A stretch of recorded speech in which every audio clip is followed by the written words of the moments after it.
StartUp is a podcast miniseries documenting the launching of my podcast company. Meta, I know. It's the business story you never actually get to hear, set down before the facts can fade into sunny startup mythology. It's the most honest and transparent account I can make of something that happens every day in this country, but we hardly ever see firsthand. Starting a business.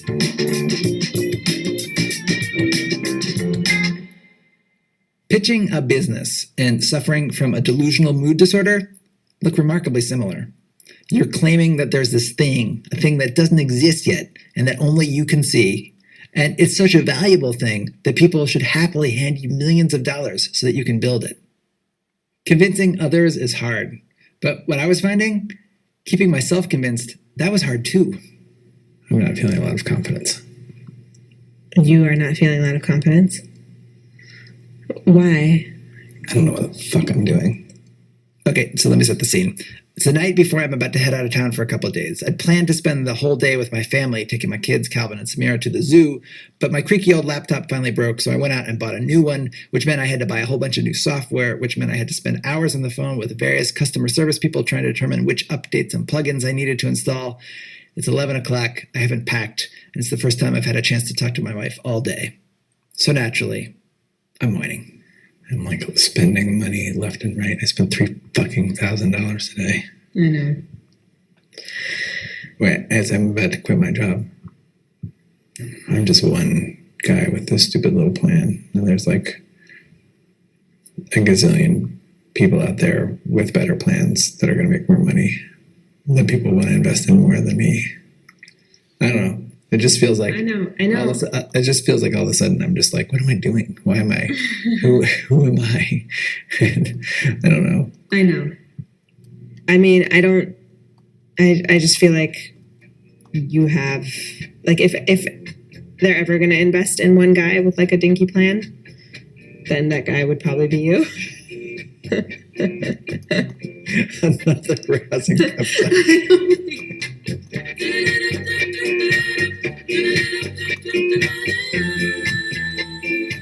What do you want me to do? Be like, it's all gonna be fine. Everything's gonna be fine. I'm not like that. I think, you know what I did today while you were like being annoyed and downloading shit on your computer? I like forced Calvin and Samira to go outside, and Calvin didn't want to, and he was really tired, so I ended up pushing the stroller with his scooter on it with one hand, with Samira inside, and carrying him on my back with the other hand. He weighs 36 pounds. So, like, yeah, you know, like that's my support. If I'm not saying the right thing, I am like doing that. Yeah. It's hard being married and having two kids and doing this because you don't get the like generousness of spirit and sympathy that you would get if we didn't have a 4-year-old and a 2-year-old, and I didn't have a full-time job. Do you want me to tell you what I think you should do? Sure. I think you can't do this by yourself. Yeah. I need a business partner. It's clear. My wife thinks so. I think so. And we're not the only ones. So, all right. So I'm going to just get this up here. It's up on the screen now. So, all right. So here we go. So this is the sound of me pitching my business idea, a network of podcasts focusing on narrative journalism and storytelling, if you're just tuning in, to an investor named Micah Rosenblum. And he's about to tell me two things that I was starting to hear quite a bit from people like him. Thing one, he really liked the idea. All right. So anyway, so that's the business. Yeah, you did a great job pitching it. I think the slides look great, and we've talked for over an hour, so you've definitely engaged my brain juices on this business opportunity. And then thing two, but he's not ready to invest yet, in large part because I'm all alone. I would much rather bet on 2 people or 3 people than a single founder. Now, not to say if you look at our wall of companies here, there are single founders that we've bet on, but I think startups are a team sport. Like the probability of success, in my opinion, goes up. And frankly, I think it'd be more satisfying to you because you'd have someone to share it with. Oh my God, I would love that. I mean, like right now, I'm like, it's like, that's one of the most surprising things, just sort of like the emotional turmoil of it, like, how do I do this? How am I going to make this work? Everything, all the decisions, I have to make all the decisions myself. And a lot of it, I don't know what the hell I'm doing. I don't know how to I mean, I shouldn't be telling you this, but I don't know how to build a spreadsheet really, and I've like struggled through one and I'm getting help with it. But I need somebody. Should I be telling you that or should I not be telling you? I wouldn't necessarily say that about the Excel thing, but I think the point is you need someone. Okay, so my investors are telling me I need a partner. My wife is telling me I need a partner. But how do I find a partner? I don't know anything about evaluating someone's business skills. So I just start asking around. And you know what it's like? It's a lot like dating when you're in your 30s and finally ready to settle down. Just as every encounter with a single woman back then would send me casting forward into an imagined domestic future together, every single interaction with an MBA starts me wondering, could he or she be the partner I've been looking for? One guy seemed pretty good, but when I emailed him about a second meeting, he didn't write back. Another one seemed ready to commit, but something about it gave me pause. I found myself wondering, maybe I'm the problem. And by the way, I'm not nearly the first person to make this analogy. This feeling is so common among people starting businesses that a business partner matchmaking site has sprung up. The name, founderdating.com. After a month or so of futility, I just started trying to get okay with it. Maybe I'm not ever going to find anyone, I thought. Maybe I'm just destined to do this alone. It wouldn't be so bad, right?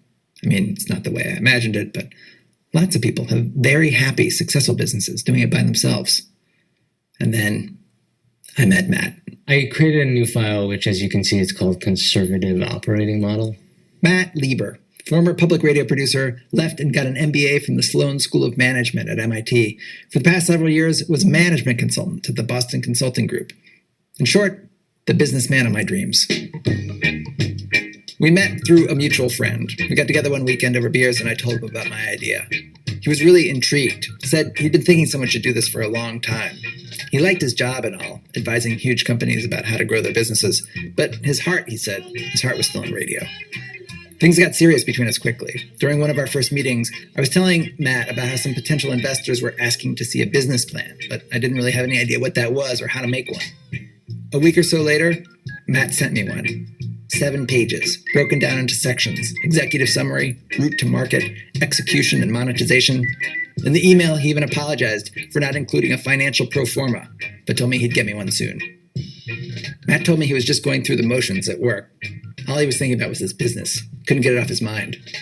One morning, I woke up to find an email from him in my inbox, sent at 4:56 a.m. Subject line, interesting data point.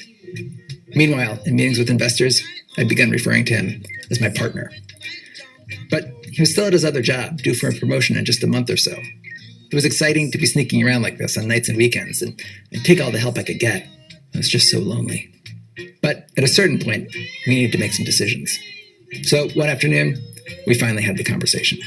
So the final thing to discuss, which we had put on the agenda for last time, is to follow up our conversation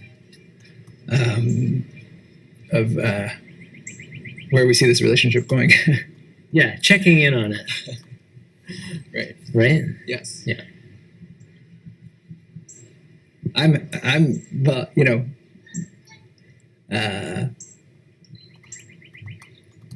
I swear to God, it feels really emotional. I've been feeling like you have come up in a couple of conversations, and I've wanted to use the word business partner. Is this how this? Is it always so like relationship analogy in these conversations? Do you think it is a relation? It is a marriage of sorts. Yeah. All the way down to someone has to pop the question. I told Matt that since he and I had met, I'd been feeling a lot more positive about everything. Felt like we had a great working relationship. We were able to give each other honest feedback without taking it personally. The last month or so had made me realize something. Well, I definitely want and need a partner. And like, if you wanted to come along on this ride, that would be great for me. This was awkward to say out loud, but I wasn't that worried. I knew he wanted to be my partner too. But he also had a lot to lose. If he did this, he'd need to quit his full-time job, not right away, but in a couple months. And during the months before he quit, he'd be continuing to do what he was doing now, working nights and weekends, helping whenever he could. And this is pretty common for startups. Founders have day jobs, they have lives. And that's why if every business partnership is a marriage, it's a marriage that by definition comes with a prenup. Look, I definitely want to be involved and continue to build this thing and get it off the ground. I don't believe I can spend the next months helping you in the way that I want to, with no conversation about equity. Well, yeah, no, but so I hate living in ambiguity. Like I would love to have this conversation. Yeah, it's like I've been waiting for this conversation. Equity. What that means is simply who owns how much of the company. At the point where Matt and I were having this conversation, I owned all the equity in my company, 100%. Now, that's 100% of a company that has zero value. So if I'd walked up to someone and said, I'll sell you the American Podcasting Corporation, name your price, I probably couldn't have found any takers. But traditionally with startups, there's a conversation that happens before the company has actual value over how much of the company each of the early team members should get, how much equity they should own. And the fact that we were having this conversation was a relief. When you're in early stages, like I am, there are lots of people out there who you rely on for help, for mentoring. My cousin who went to business school, the parent of a friend's girlfriend, an acquaintance's acquaintance. Some of these folks are happy to help. Others want to help, but are expecting to be compensated with equity. Maybe, or maybe not. It's never really spoken of. For the last month or so with Matt, that had been hanging over my head. Every new draft of the business plan he sent me at 1:30 a.m. after working a 15-hour day at his regular consulting job, I couldn't help but think, what does he want out of this? What's he expecting? Not that I wanted him to be doing it for free, quite the opposite. I wanted there to be something in it for him. I just wanted us to agree ahead of time on what that something was. So finally it was clear. Matt wanted in, he wanted equity. We were on the path towards clarity. So do you want me to come talk to other people that I know, talk to like my lawyer, sort of come to you with like a piece of paper? That is one way we could do it. I mean, you could do that. We could independently do that and see where we end up. Why don't we do that? I think that'd be interesting. Coming up, I get my MBA, Masters of Business Awkwardness. But first, a word from our sponsor. This episode of Startup is brought and curated so that next time you website. That's for the developer platform at Squarespace. and it was a way that I could which So why do you have your microphone out right now? You look like freaks. It's a beautiful summer evening, just a couple of days after Matt and I had that conversation where I asked him to be my partner. I'm walking with my wife Nazneen down a residential block in Brooklyn to a restaurant in our neighborhood to enjoy a rare evening by ourselves. And I'm also recording her for this podcast. The subject of our conversation today is I have a big conversation coming up with Matt. Right. Filled Nazneen in on the previous conversation with Matt, where we had agreed in principle that we'd work together. We just needed to figure out what our equity split should be. So, what number do you think I should offer him? I mean, I think really like 10% is where, like, you know, like somewhere like that. Like, I think like if you were kind of more, like, it makes me uncomfortable to say 10% because I, like you, am like, you think like, oh my God, 10%. That's so dickish. But it's not dickish. You know, somewhere between 10 and 15%. Now, Nazneen isn't the only person I've been asking about this. I've brought it up with several people I know with business or startup experience. And most of them said to start with an offer to Matt around where Nazneen is saying, 5%, 10%, 15%. But for me, it's hard to take this conversation seriously. Right now, the company is worth nothing. And so the percentages don't matter. And in the scenario that the company ends up being worth millions, then it also doesn't matter. I'll be a lot richer than I am now. I don't really care. You should care because you will care once he owns a part of your company. I don't know if I'll care. You will care. Really? Yes. Yeah. I think it does matter. Like every percent, you should think of it as like you're giving away like pieces of this thing that you're building. You're just giving it to other people who may or may not deserve it.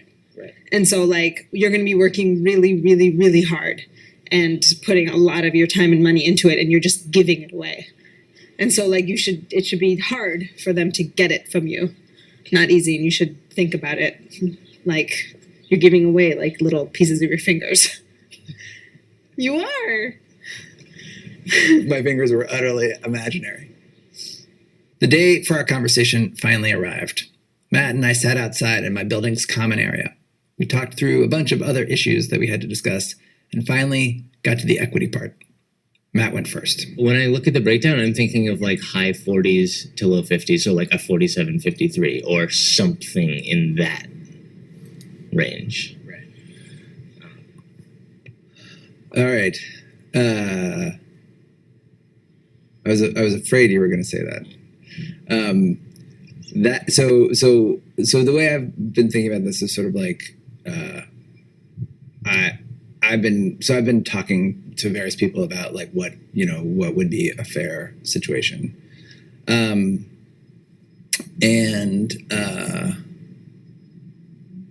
various people have told me various things,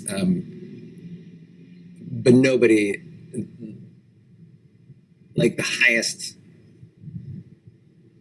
anybody really got was like 10-12% in terms of what they thought. I was arguing people up, basically. Basically saying like, no, he's doing a lot of work, he's gonna have to leave this job, all this sort of stuff.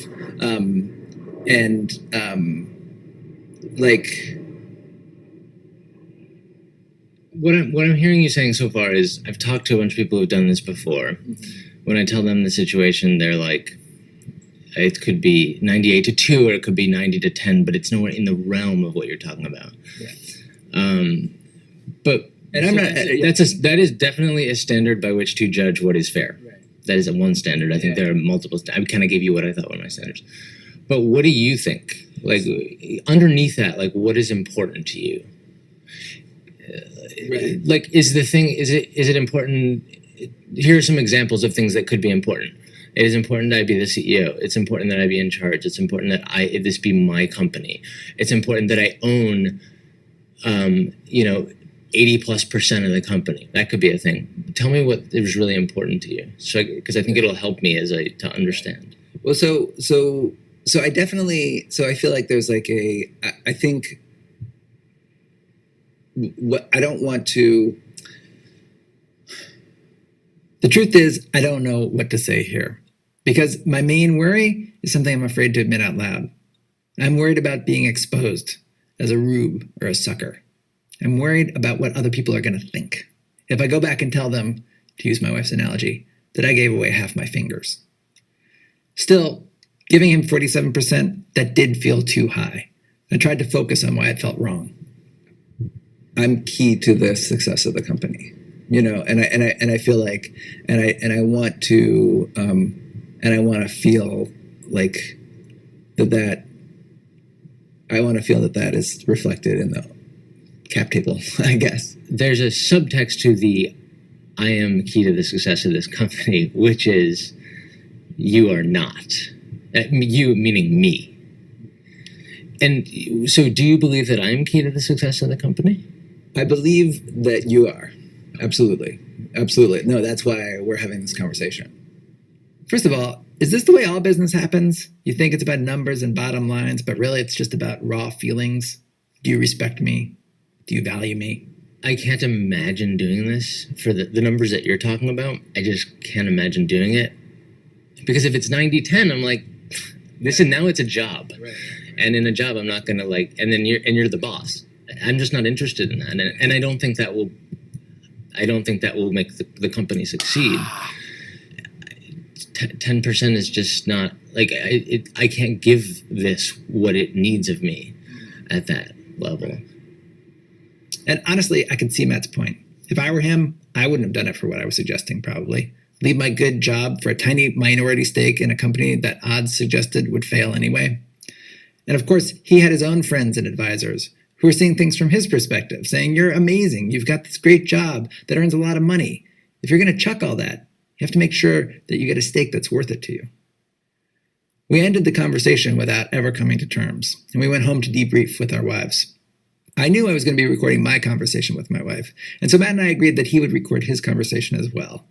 One, it just felt fair, but two, this is something you never actually get to hear in a negotiation, what the other side is actually thinking at the time. We agreed we wouldn't listen to the tape until well after the negotiation. This tape I'm about to play you of Matt and his wife Ellen talking the night after a big equity conversation, I didn't hear it till a couple of weeks ago, months after the negotiation was over. I'm really disappointed.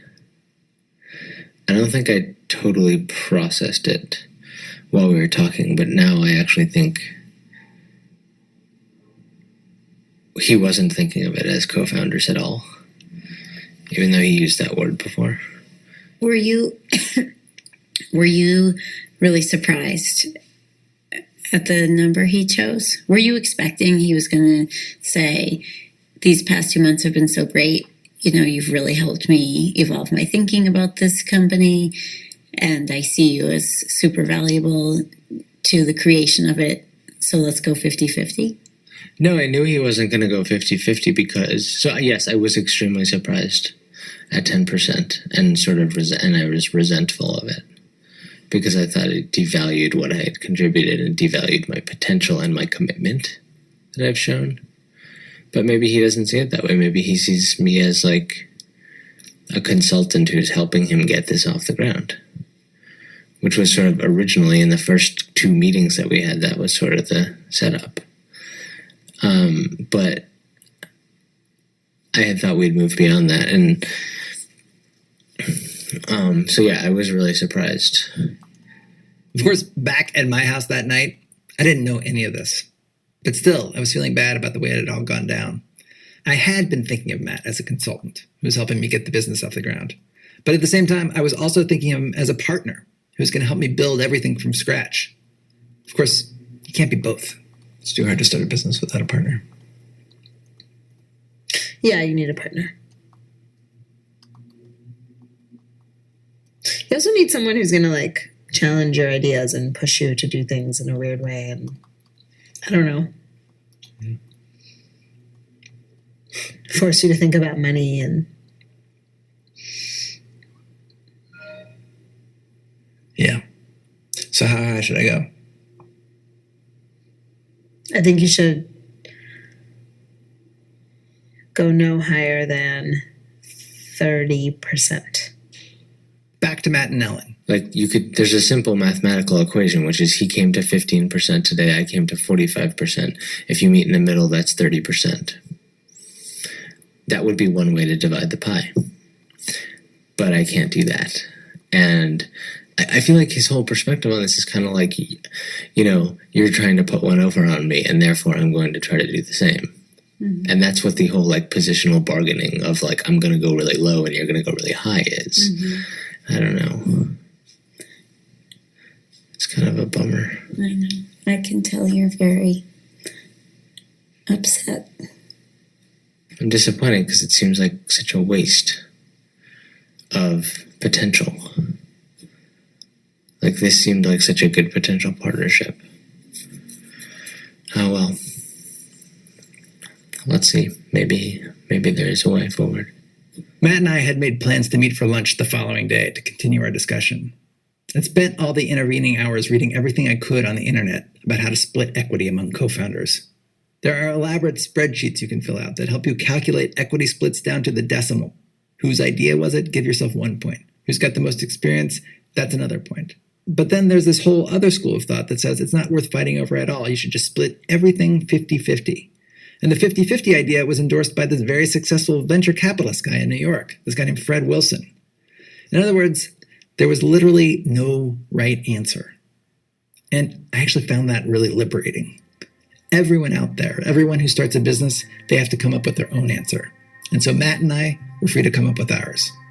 What mattered most, said the internet, was arriving at something that felt fair to everyone. I didn't record our lunch. It was a loud restaurant and everything seemed so tenuous. I told Matt I'd spent a lot of time thinking. I thought the split should be 60-40. He agreed, and we wrote up a little contract, right there at the table, a founder's agreement, just like in the stereotype, on the back of a piece of scrap paper.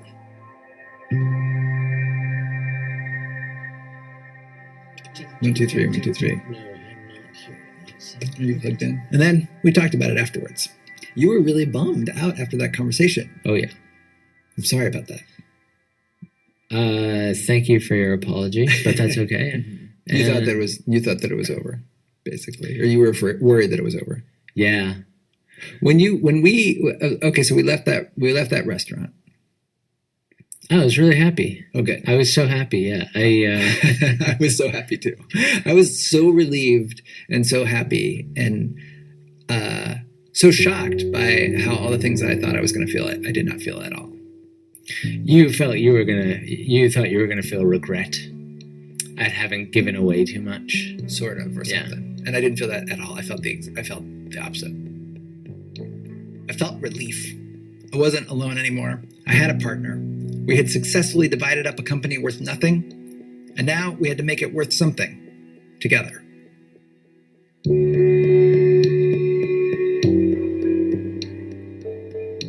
Coming up, scenes from the next episode of Startup. But first, another word from our sponsor. Coming up on future episodes of Startup, Matt and I are now a team, and suddenly the pitch meetings start getting a little bit better. If you were leaning, if you had to place your odds, in or out. Oh, I think in. Yeah, I think in. It's a little bit of a. Seems kind of fun. I always like to have fun in business. I never seem to have enough fun. That's coming up on future episodes of Startup.